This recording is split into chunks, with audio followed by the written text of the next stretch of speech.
We're live here at Navajo Code Talker Day 2019 for your summer edition of the Young Marine News Network. What a great day, what great ceremonies we've been having all day with young Marines participating from all around the country to celebrate the Navajo Code Talkers of World War II and everything that they did for our country during that great battle.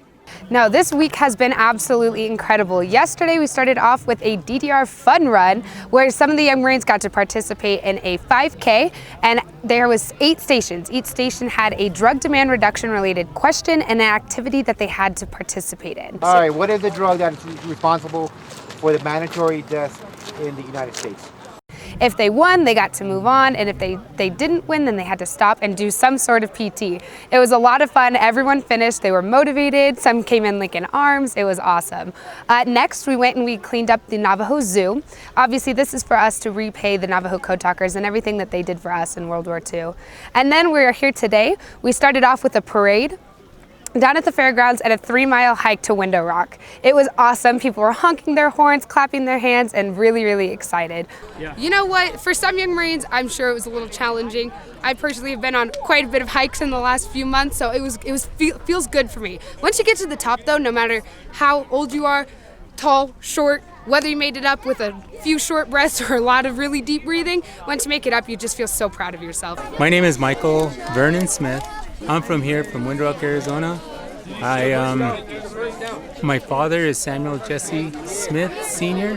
He's a Navajo Code Talker, fought in World War II for the 4th Marine Division, survived the battles of Roy Nemore, Saipan, Tinian, and Iwo Jima. Mr. Smith has been talking a lot about the Navajo history and how the Young Marines has actually impacted and helped them. How years and years and years ago it just started out as a party for the Navajo, and now it is this whole celebration where 2,000 plus people come every year to celebrate these men and the sacrifices that they made for our country. Now, you know, the great thing about that too was we also learned a little bit about the Navajo culture, because each group is different. Not every young Marine comes back every year. So it's always important for us to establish that baseline knowledge of what went on, how the Navajo Nation contributed to World War II, what the Code Talkers did. So even between the zoo, between the running, between the parades and everything else, we even take time out to go to the Navajo Museum to participate and understand the Navajo culture, and then to watch some movies about Code Talkers, to learn a little bit of history that way too. It really prepares the young Marines for today when we have the ceremony, and we actually have 4 of the 5 living Code Talkers left today here at the ceremony with us, and young Marines getting a chance to interact with them and talk to them. Just living legends, living history, the best way to learn it whenever possible. The most memorable part of this ceremony is the wreath laying. 6 young Marines and 5 devil pups got to participate in laying the wreaths, and this is in honor of the Navajo Code Talkers and paying them the respect that they deserve for their service and sacrifice in World War II. It is a beautiful event where the young Marines are lined up on each side of the sidewalk and they salute as we walk down with the wreaths. And it is truly the young Marines humbling themselves before these men and all that they did for us. We come together for a moment of silence to read the names off.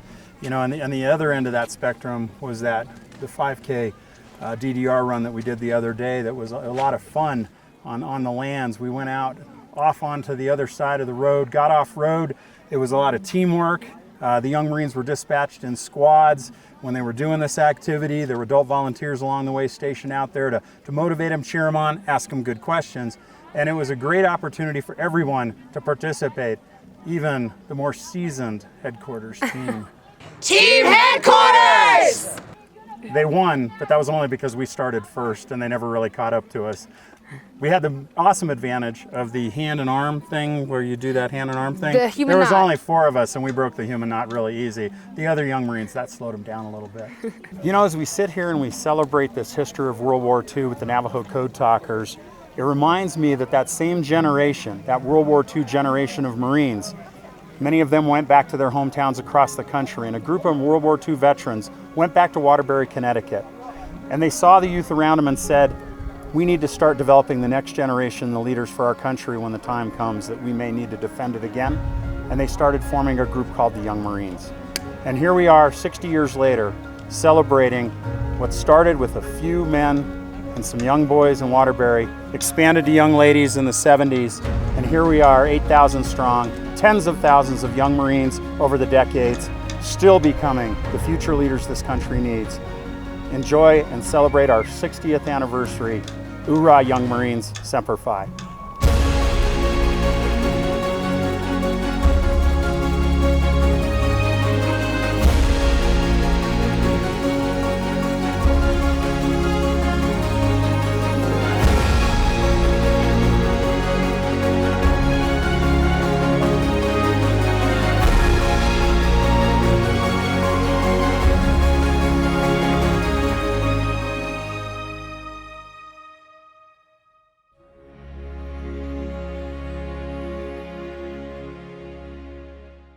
And right behind me, you can see young Marines helping perform that community service by picking up trash, pulling weeds, and just trying to make a great surrounding grounds for this zoo that's appreciated by everyone that stops by Window Rock, Arizona. You know, this kind of ends the summer events for the Young Marines program when we come here and celebrate Navajo Code Talker Day. Summer really, though, kicks off with National Leadership Academy. National Leadership Academy this year was incredible. There was a new system and it worked so well. All the Young Marines had a ton of fun. There were all these new activities, such as night land navigation. There was day land navigation that lasted the whole day. Things like medieval PT, a new PT curriculum where we did some CrossFit, and of course the leadership aspect of leadership school, where we taught our junior, senior, and advanced leaders all about how to be a leader and take that back to their units. Overall, I think it was a very successful trip. It was good. One of those great areas that we put a lot of focus on was land navigation for advanced leaders. An all-day event, land nav during the day and all the way into the evening hours with a very challenging night land navigation experience. Now, we were planning on staying overnight, but Mother Nature had other thoughts about that, and it was a little bit of a rain-X. So about 2 in the morning, they retrograded back to the barracks, and I think it took the rest of the day to dry out. But other than that, I think it was a great experience. We really focused on those leadership skills for the advanced leaders for the full 2 weeks. And I'll tell it to you again, like I tell it to you every year. If you haven't been to your leadership school for your appropriate level, make sure you get to it next year. We will be putting out notifications on October 1st for all young Marines that are eligible for leadership school. You'll get a personal note, follow up, register, be there. You know, but it's always a busy summer for young Marines across the country as they participate in regional and divisional encampments, leadership schools, and other activities. But we also have those national spaces events that went on this year, and it was a full range of options because we rolled right out of Leadership Academy straight into Drill and Ceremony School, concurrent with Outdoor Leadership School in Alaska. Following on from there, we had sailing, we had a cyber camp, we had a land navigation camp, and we had National Flight Academy. Young Marines were having great adventures around the country. And in our own backyard, Young Marine Sergeant Major Lynch got to experience a new camp called Adventure Links. Yes, sir, I did. And oh my goodness, what a blast that was. There was about 50 young Marines there, and we split up into 2 teams, the Alpha and Bravo team. I was a part of Bravo team, and we had about 20 young Marines. And oh my goodness, the stories that came out were just amazing. We had kayaking, rock climbing, cave diving. We went in perfectly clean, came out covered head to toe in mud, and it was just such an amazing experience. Of course, there was a lot of hiking, but the best part is always the young Marines that you share it with. So if you're interested in spaces, please sign up again for next year. That's right. We're going to be offering a whole great range of spaces events next summer. Look at the camp list and be prepared because in January we'll be doing signups again for 2020. Now I'm really excited to talk about one of our new initiatives this summer. The Cyber Camp was a special event that we were able to do in conjunction with Headquarters Marine Corps. We had professionals from the Marine Corps and the civilian sector helping educate young Marines about what goes on behind the screen, what happens in the world of the internet with attack and defend. It was fascinating to see lessons were learned, and we're bringing it back next summer even bigger.